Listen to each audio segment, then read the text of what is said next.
Hello friends, welcome to Rajpur technique classes. चलते आज जो बात करने वाले, कल बताए थे क्लास 9th में कि परमेय संख्या क्या होता है और उसके बारे में बताए थे। चलिए आज थोड़ा सा बताते हैं परमेय संख्याओं के जोड़ एवं गुना का बीजीय नियम। क्या क्या नियम हो सकता है परमेय संख्या को। तो पहला है संबरक नियम। संबरक नियम में कहता है कि यदि ए और बी कोई परमेय संख्या है, तो अगर ए और बी दोनों क्या है, एक परमेय संख्या है तो a प्लस बी बराबर भी क्या होगा, एक परमेय संख्या। a प्लस बी बराबर भी क्या होगा, एक परमेय संख्या। या तो फिर a इंटू बी बराबर भी जो रिजल्ट आएगा वो भी क्या होगा, एक परमेय संख्या होगा। यही क्या, कौन सा नियम है, संबरक नियम। संबरक नियम कहता है कि ए और बी कोई एक अलग अलग परमेय संख्या है, तो इसको जब जोड़ेंगे तो भी एक कौन सी संख्या बनेगा, एक परमेय संख्या बनेगा। ए इंटू बी कोई परमेय संख्या है, इसको गुना करने के बाद भी क्या रहेगा, एक परमेय संख्या रहेगा, है ना, वही कहता है। और उसके बाद आता है संबरक नियम में और थोड़ा सा आता है कि यदि कोई संख्या है, जैसे माइनस ए है, इसको जोड़ेंगे प्लस ए के साथ, या यहाँ पे प्लस बी है, कुछ भी है, तो ये दर्शाता है कि देखिए एक परमेय संख्या धनात्मक है और दूसरा ऋणात्मक है, तो इसका रिजल्ट भी क्या हो सकता है, या तो धनात्मक या तो ऋणात्मक। ये किस पे डिपेंड करता है, अगर ये वाला वैल्यू बड़ा रहेगा, है ना, और ये इसका छोटा रहेगा तो क्या हो जाएगा, ये ऋणात्मक हो जाएगा। अगर ये छोटा रहे, माइनस ऋणात्मक वाला छोटा रहे, धनात्मक वाला बड़ा रहे, तो इसका रिजल्ट क्या हो जाएगा, प्लस हो जाएगा, है ना। उसी तरह जैसे हम लोग जानते होंगे, इस गुना में देख लीजिए, आप लोग को पता होगा माइनस गुना माइनस क्या होता है, प्लस। मतलब माइनस में भी कोई परमेय संख्या था, दूसरा भी माइनस में था, तो उसका रिजल्ट क्या होगा, प्लस, है ना। दूसरे प्लस गुना माइनस क्या होगा, माइनस और गुना प्लस क्या होगा, माइनस प्लस और गुना प्लस क्या होता है, प्लस। इसको देखो याद करने के लिए एक अच्छा सा ट्रिक बताते हैं। क्या है, देखो माइनस को मानना है दुश्मन, माइनस क्या है, दुश्मन माइनस वाला, और प्लस वाला को मानना है दोस्त। प्लस वाला क्या है, दोस्त। एक अच्छा सा ट्रिक है, ध्यान से देखिए। माइनस वाला क्या है, दुश्मन, और प्लस वाला क्या है, दोस्त। तो याद रखना है हमेशा दुश्मन का दुश्मन दोस्त होता है, दुश्मन का दुश्मन दोस्त होता है। कैसे दोस्त होता है देखो बताते हैं। मान लीजिए आपका कोई फ्रेंड में है जो कि बहुत थोड़ा सा बड़ा है और थोड़ा शक्तिशाली है, तो वो क्या करेगा, छोटका जो रहेगा तुम्हारा फ्रेंड, छोटका लड़का सबको क्या करेगा, परेशान करेगा, है ना। तो दो को छोटका कोई क्या कर रहा था, अकेले बड़का परेशान कर रहा था, है ना, ये शक्तिशाली था, परेशान कर रहा था। इन्होंने बोला है तुम दोनों को हम क्या करेंगे, परेशान करेंगे, या तुम दोनों को क्या करता था, परेशान करता था। अब देखो इसके लिए ये क्या है, दुश्मन है, ये इसका क्या है, दुश्मन है, क्योंकि ये बड़ा है, ये छोटका को क्या करता है, परेशान करता है ना। इसको भी क्या करता है, ये परेशान करता है, इसको भी परेशान करता है, कोई दिक्कत। तो ये भी इसके लिए क्या है, माइनस, ये भी इसके लिए क्या है, माइनस, मतलब दुश्मन है। हाँ, अब देखो क्या हुआ कि ये दोनों को बारी से परेशान करता था। अब ये दोनों सोचा क्यों नहीं हम दोनों साथ मिल जाएं, है ना। दोनों क्या करें, साथ मिल जाए, और साथ मिल के दोनों मिल के जब इस पे भारी पड़ जाएंगे कि नहीं, है ना। मतलब कि दोनों को अकेले परेशान करता था, अब क्या कर दिया, ये दोनों मिलके इसको परेशान करने लगा, है ना, बात बराबर। अब देखो वही कारण थे कि ये दोनों क्या था, दोनों इसका अलग अलग दुश्मन था, लेकिन ये आपस में क्या बन गया, दोस्त बन गया। वही कहते हैं कि देखो माइनस गुना माइनस क्या होता है, प्लस, है ना। दोस्त का दुश्मन क्या होता है।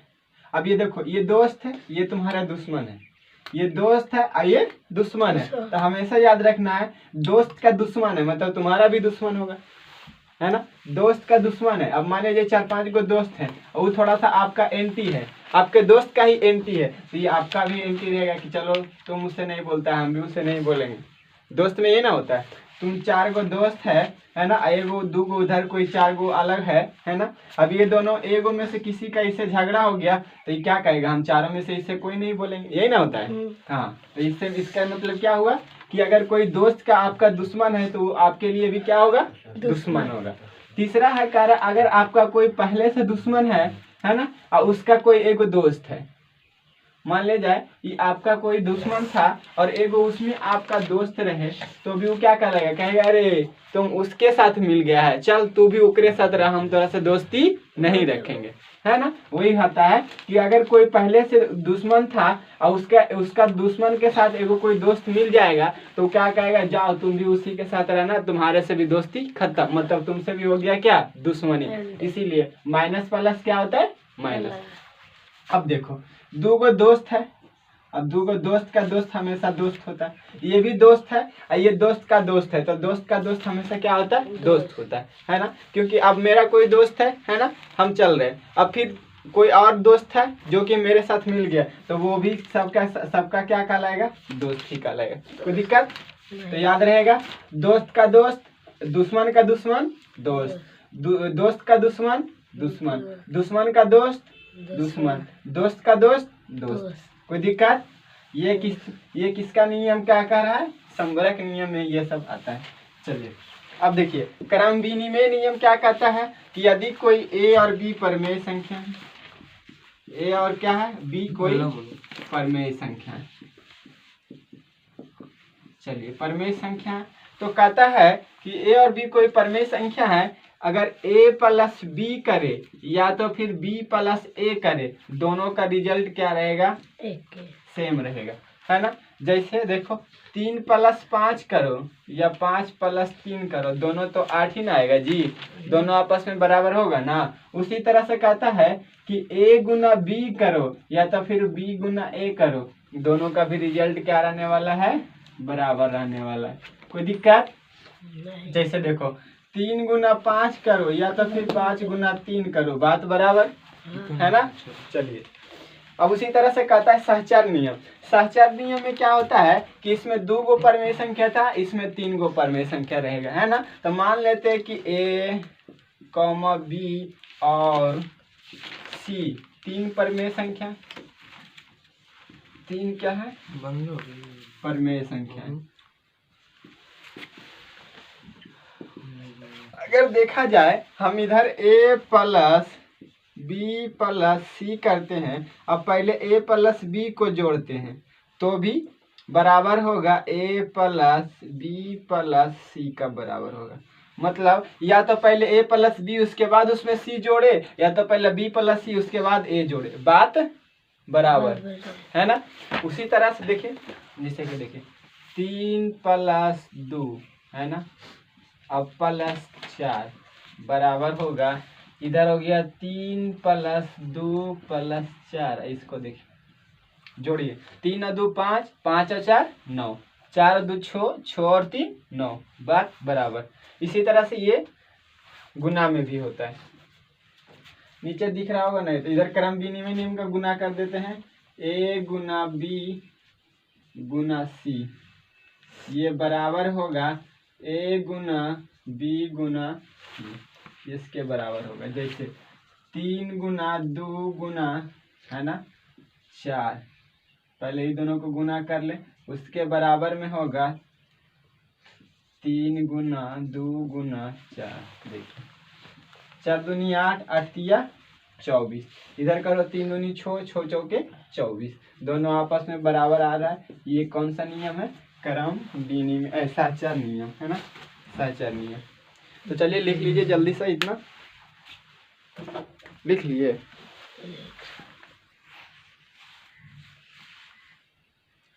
नीचे नहीं दिख रहा है, चलिए थोड़ा सा नीचे, ज़्यादा नहीं छूटा।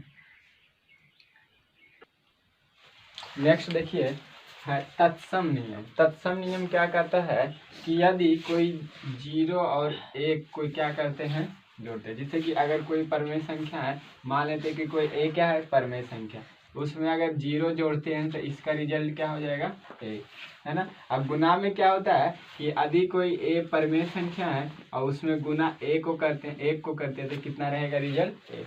मतलब जिसका रिजल्ट सेम रहे, है ना, वही संख्या को जोड़ने में जोड़ने में या गुना करने में उसमें कोई परिवर्तन ना हो, तो उसको कौन सा नियम कहेंगे, तत्समनीय। जैसे देखिए a प्लस 0, अगर एग्जाम्पल में देखेंगे तो 4 और प्लस 0 करेंगे कितना रहेगा 4, कोई परिवर्तन नहीं हुआ। इसमें देखिए अगर इसमें करें 5 और गुना 1 कितना रहेगा 5, इसमें भी कोई परिवर्तन नहीं हुआ। तो जिसमें कोई परिवर्तन ना हो उसको कौन सा नियम कहेंगे, तत्सम नियम। चलिए प्रतिलोम नियम देखिए। प्रतिलोम नियम कहता है कि यदि कोई परमेय संख्या है ना, जैसे देखें ए कोई धनात्मक परमेय संख्या कहेगा इसका प्रतिलोम बताइए, तो इसका प्रतिलोम क्या हो जाएगा, प्रतिलोम का मतलब है होता है उल्टा, तो इसका प्रतिलोम क्या हो जाएगा माइनस, है ना। ए का प्रतिलोम माइनस ए। इसी तरह अगर 3 का प्रतिलोम पूछे तो क्या हो जाएगा, 3 का प्रतिलोम माइनस 3, है ना। लेकिन अगर गुना में कहे, गुना में इसी तरह से गुना में कहे कि ए का प्रतिलोम, ये तो जोड़ के लिए था कि प्लस वाला रहेगा तो माइनस में हो जाएगा, है ना। लेकिन गुना का प्रतिलोम भागा, प्रतिलोम गुना में क्या हो जाएगा 1/a, क्या हो जाएगा ए का प्रतिलोम 1/a, है ना। इसी को प्रतिलोम या व्युत्क्रम भी बोला जाता है। व्युत्क्रम का मतलब ही होता है उल्टा, प्रतिलोम का मतलब भी उल्टा, है ना, व्युत्क्रम। चलिए अगर पूछेगा कि 5 का गुना में प्रतिलोम बताइए तो क्या हो जाएगा, प्रतिलोम क्या हो जाएगा बताइए तो 1/5, है ना। तो प्रतिलोम का मतलब याद रखना है, सीधा सीधा अगर प्लस में रहे तो माइनस में, अगर माइनस में रहे तो प्लस में। अगर ए का प्रतिलोम गुना में पूछे तो सीधा ए बटा हो जाएगा, है ना, मतलब सीधा उलट जाएगा। चलिए अब होता है काट नियम। काट नियम क्या कहता है, काट नियम में ये होता है कि यदि कोई परमेय संख्या है ना a प्लस बी बराबर a प्लस सी, देखिए काट नियम कहता है कि a प्लस बी बराबर b प्लस सी, क्या ऐसा संभव है, a प्लस बी बराबर b प्लस सी, हाँ संभव है। कब, जब क्या रहेगा a बराबर रहेगा c का, देखिए जब a बराबर रहेगा c का, मतलब a और c का मान बराबर है तब a प्लस बी या b प्लस सी कर सकते हैं, है ना। उसी तरह से गुना में भी a गुना b बराबर b गुना c, कब होगा, जब ये a और c बराबर रहेगा तब। एग्जाम्पल में देखिए 3 + 5 बराबर, ये सब यहाँ से देखिए। अब b का मान तो सेम है, b के जगह पे देखिए यहाँ पे क्या रखा हुआ, b के जगह पे यहाँ पे 5 है, तब 5 है ना प्लस, और c देखो a और c बराबर है तो a की जगह पे यहाँ पे 3 है, a बराबर 3 है तो c बराबर भी 3 हो जाएगा। तो बताइए यहाँ पे 3, तो देखिए 3 + 5 8 बराबर 5 और 3 8, दोनों साइड बराबर आया कि नहीं। तो वही कौन सा नियम ये है, काट नियम कहता है कि a प्लस बी बराबर b प्लस सी। इसी तरह और भी इसमें हो सकता है, a प्लस बी बराबर, है ना, a प्लस सी भी हो सकता है। अब देखिए a प्लस सी दोनों में आ गया है, अब यहाँ पे क्या आया b बराबर, यहाँ पे क्या हो जाएगा b बराबर c, ये भी नियम हो सकता है ना। तो ये सब नियम क्या कहलाएगा, काट नियम। जैसे a प्लस बी बराबर a प्लस सी, यहाँ पे देखिए a तो सेम है लेकिन यहाँ b और c है, दोनों अलग अलग है, लेकिन यहाँ पे नियम, यहाँ पे b और c है लेकिन बता रहा है कि दोनों का मान जो है क्या है, आपस में बराबर है। तो जब यहाँ बराबर है तो यहाँ पे भी मान बराबर आ जाएगा, जोड़ेंगे तो हो गया। एक और बचता है वितरण, या अगर लिखना है तो लिख लीजिए, है ना। चलिए जल्दी से लिख लीजिए।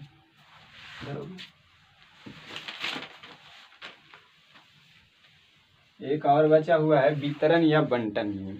चलिए देखिए इसमें क्या होता है, यदि a प्लस बी, ए कोई कॉमन लिया हुआ है b प्लस सी है, तो बस सिंपल सा इसको दोनों साइड गुना करके लिख देंगे a b और प्लस,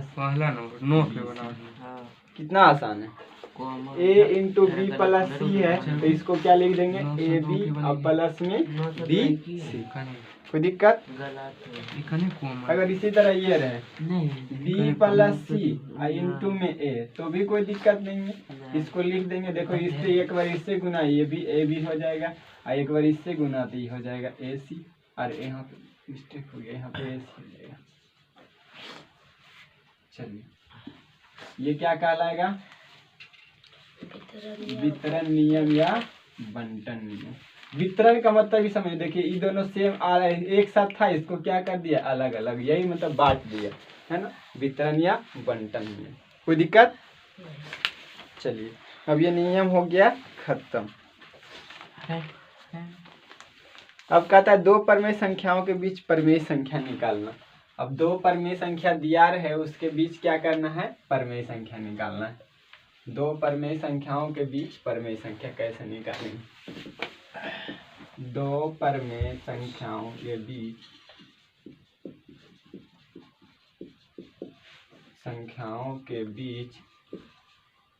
परमेय संख्या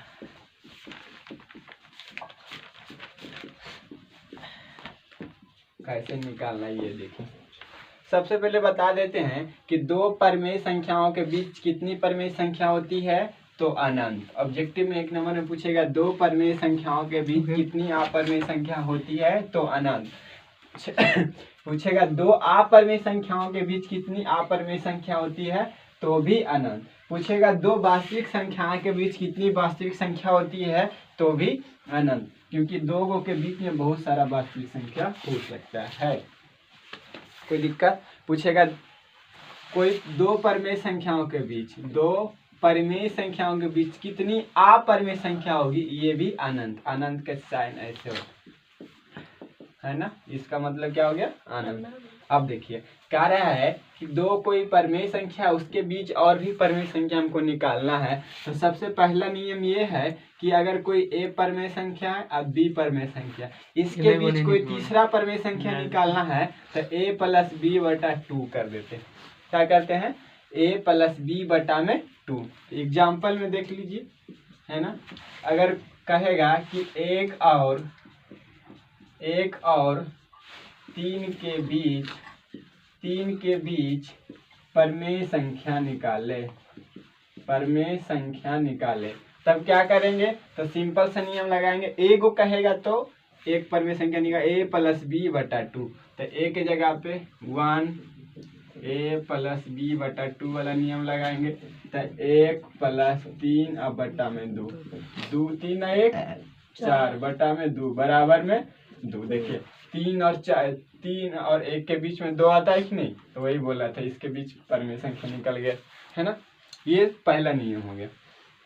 दूसरा नियम अगर कहता है, दूसरा नियम क्या कहता है कि यदि कोई संख्या मतलब बटा में रहे, ए बटा बी रहे है ना, और इसका एग्जाम्पल हम कोई संख्या लेके लेते, जैसे कि बोलिए 3 बटा में 1 बटा में 3, 1 बटा में 3 है ना, और 5 बटे 1 बटा 8। अब कह रहा है ये दोनों के बीच है ना, 1 बटा 3 और 1 बटा 8 के बीच 3 परमेय संख्या बताइए। कितना परमेय संख्या, 3 परमेय संख्या, 3 परमेय संख्या बताइए। अब बताइए, ए को बोलता तो आसानी से कर लेते, ये वाला नियम ए प्लस बी बटा 2 लगा देते है ना। अगर ये नियम इसमें भी लगाएंगे तो कोई दिक्कत नहीं है, पहले ए को निकालेंगे, फिर इसके बाद जो आएगा ए को छोड़ के फिर इसको दूसरा को पकड़ेंगे, फिर इसके बाद तीसरा को पकड़ेंगे है ना। लेकिन ये थोड़ा सा ज्यादा लंबा हो जाएगा। सबसे आसान क्या है, तो देखो किसके बीच वाला 1 बटा 3 और 1 बटा 8। देखो दोनों का हर को क्या करना है, सेम कर देना है, मतलब एलसीएम ले लेना। 3 और 8 का एलसीएम क्या होता है, 24। 3 और 8 का एलसीएम 24। अब बताइए दोनों में 24 कितना बार में आएगा, इसमें 3 से कितना गुना करेगी, 24 आ जाएगा 8। तो ऊपर भी नीचे 8 और नीचे भी ऊपर नीचे 8 से गुना कर देंगे। अब बताइए इसमें कितना से गुना करे 8 में कि 24 आ जाएगा, 3 से। तो ऊपर में भी 1 गुना 3 और नीचे में 8 गुना 3। कोई दिक्कत? चलिए ऊपर में ये क्या हो गया, 8 बटा 24 और ये क्या हो गया 3/24। 24। अब पूछ रहा था कई गो परमेय संख्या निकालने के लिए, 3 गो ना, तो बताइए 3 और 8 के बीच क्या हो सकता है, 4/24, 5/24, 6/24, 7/24। अब जितना बोले उतना लिख देना है, 8/24, क्योंकि नीचे दोनों का सेम है इसलिए ऊपर वाले को हम बढ़ा सकते। कोई दिक्कत नहीं। ये सबसे आसान नियम था, 3 4 परमेय संख्या अगर बोले तो। एक और एग्जांपल बता देते हैं, है ना। कहेगा 1/5 और 2/3 के बीच 3 परमेय संख्या। जरूरी नहीं 3 है कहेगा, 4 भी बोल सकता है ना। 4 परमेय संख्या, 4 परमेय संख्या क्या करना है, निकालना है। अब देखो क्या करेंगे, वही नियम लगाएंगे। 1/5 है और 2/3 है। अब 5 और 3 का एलसीएम कितना होता है, 5 और 3 का एलसीएम 15 है ना। अब इसमें क्या गुना करे कि 15 आ जाएगा, तो इसमें 3 से गुना किए तो ऊपर भी 3 से गुना कर देंगे। इसमें 5 से गुना करेंगे तो ऊपर में भी 5 से गुना कर देंगे। अब बताइए ये कितना हो गया, 3/15 और ये हो गया 10/15। अब बताइए क्या इसके बीच 4 गो परमेय संख्या नहीं लिख सकते हैं, क्या हो जाएगा 4/15, 5/15, 6/15, 7/15, इसी तरह अभी 9 तक लिख सकते हैं, है ना। ये सब क्या हो गया, तो 4 और भी परमेय संख्या हो गया। कोई दिक्कत नहीं। आया समझ में। हाँ। चलिए तो ये सब हो गया क्लियर। हाँ अब एक और रह गया है ग्राफ पे दर्शाना। ग्राफ पे कैसे दर्शा सकते हैं इसको भी बता देते हैं, है ना। बहुत आसान है संख्या रेखा पे दर्शाने के लिए। चलिए थोड़ा सा एकदम है और बाकी ये खत्म हो जाएगा। चलिए जिनको लिखना है लिख लीजिए, पॉज कर दे वीडियो को। चलिए नेक्स्ट क्वेश्चन है, कह रहा है परमेय संख्या को संख्या रेखा पर दर्शाएं। संख्या रेखा पर दर्शाने के लिए सबसे पहले क्या करेंगे, एक संख्या रेखा देखिए खींच दिए, है ना। यहाँ बीच में कहीं पे क्या होगा केंद्र, इसको यहाँ पे क्या होगा 0, है ना। इधर बाएं की तरफ आएंगे तो क्या होगा -1, -2, -3, -4, -5। और भी हो सकता है। इधर जाएंगे दाएं तरफ जाएंगे तो प्लस, है ना, 1 2 3 4, अच्छा ये होते 5 2 6 5 2। चलो देखो अब कह रहा है 7/5 को संख्या रेखा पर 5 2 दर्शाइए। कैसे। अब 7/5 है, 5 इसका तो हम से जान नहीं रहे। तो देखो थोड़ा सा 5 एकदम शॉर्ट में बता दे क्या करेंगे, 5 से भागा देके देखेंगे 7 में। 5 इकाई 5 बचा 2, है ना। दशमलव दिखाएंगे 0 4 5। अब देखिए 1.4, 1.4 का मतलब है कि 1 से ज्यादा होगा और 2 से कम होगा, है ना। तो इसमें 10 को घर बनाते हैं, 1 2 3 4 5 6 7 8 9 10, है ना। अब देखिए कहाँ पे आया 1.4, तो यहाँ तक तो 1 और 4 पिन 1 2 3 4 यहाँ आ जाएगा। यहाँ पे क्या हो जाएगा मेरा, यहाँ पे ये ऐसे लाइन खींच के यहाँ पे क्या दर्शा देंगे 7/5। यही हो गया 7/5 का निरूपण, है ना। अगर और कोई माइनस में ले लेते जैसे -3/2। चलो अब देखो 3 से 2 में भागा देंगे, है ना। 3 से 2 में भागा देंगे, चलिए एक बार 1, है ना, दशमलव 3 3 9, मतलब 1.333 आते रहेगा, तो 1.4 हम ले लेते। अब देखिए यहाँ पे माइनस था तो ये माइनस की ओर आएगा, कितना 1.3, तो यहाँ तक आया तो 1, उसके बाद 1 2 3 4, तो 1.33 आ रहा था इसलिए 4 ले लिए हैं, कोई दिक्कत। यहाँ पे क्या हो जाएगा -3/2। यही हो गया संख्या रेखा पे निरूपण, कोई दिक्कत नहीं। चलिए एक छोटा सा और क्वेश्चन जल्दी से इसको छाप लीजिए।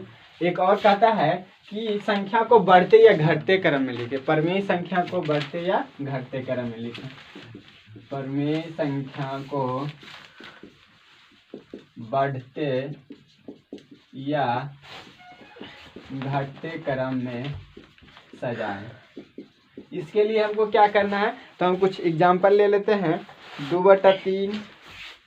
2/3 कॉमा -1/2 0 और एक और ले लेते हैं 5/6। देखिए अब कह रहा है इसको कि हम बढ़ते क्रम में सजाइए या तो घटते क्रम में। तो पहले बढ़ते क्रम में देखिए, अगर बोले बढ़ते क्रम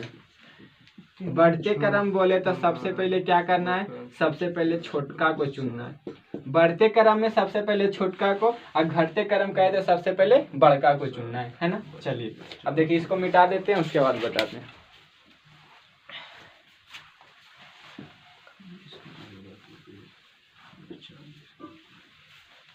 परमेय संख्या को बढ़ते क्रम में देखिए, परमेय संख्या था मेरे पास 2/3 -1/2 0 और 5/6। देखिए सबसे पहले जब बढ़ती या घटते क्रम का है ना, तो सबसे पहले जो हर में रहे ना उसका एलसीएम ले लेते हैं। 3 2 और 6 का एलसीएम ले लीजिए। देखिए कितना से लगेगा, 2 से 3, अब 3 से लगाएंगे 1। अब देखिए कितना आ गया, 2 × 3 = 6। और जितना एलसीएम आवे ना, अब देखिए सबका क्या करना है, हर को समान कर देना।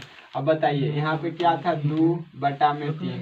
यहाँ पे 6 लाने के लिए क्या करना पड़ेगा, 2 से गुना, तो ऊपर में भी 2 से गुना, कॉमा। अब देखिए यहाँ पे -1 है बटा 2, यहाँ पे 3 से गुना, तो ऊपर में भी 3 से गुना। अब 0 में कोई भी संख्या से गुना करिए इसको तो कोई प्रभाव नहीं पड़ने वाला है। यहाँ पे 5, यहाँ पे पहले से ही 6, इसको छोड़ देना। अभी हो गया देखिए, तो 4/6 ये हो गया -3/6 0 और 5/6। क्या अब इसमें दिख रहा है कि कौन संख्या बड़ा है ना, कौन संख्या बड़ा रहेगा।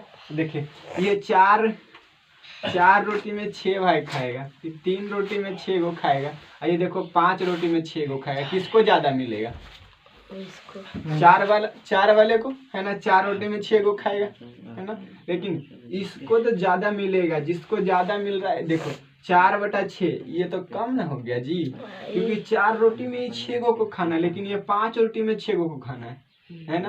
तो देखो ये ज्यादा हुआ और ये कम हुआ, तो ऊपर में जिसका ज्यादा रहेगा, नीचे सेम। देखो हर समान जब रहे ना, तो ऊपर में जो बड़ा वही संख्या बड़ा। लेकिन यहाँ पे देखना है कि माइनस वाला है, अब माइनस वाला जानते हैं हमेशा छोटा रहता है ना।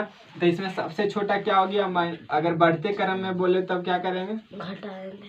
बढ़ते क्रम में अगर सजाना है तो सबसे पहले छोटका को लिखना है, और सबसे छोटा कौन है, -3/6। हाँ अब देखो इसी सीना घटते क्रम है।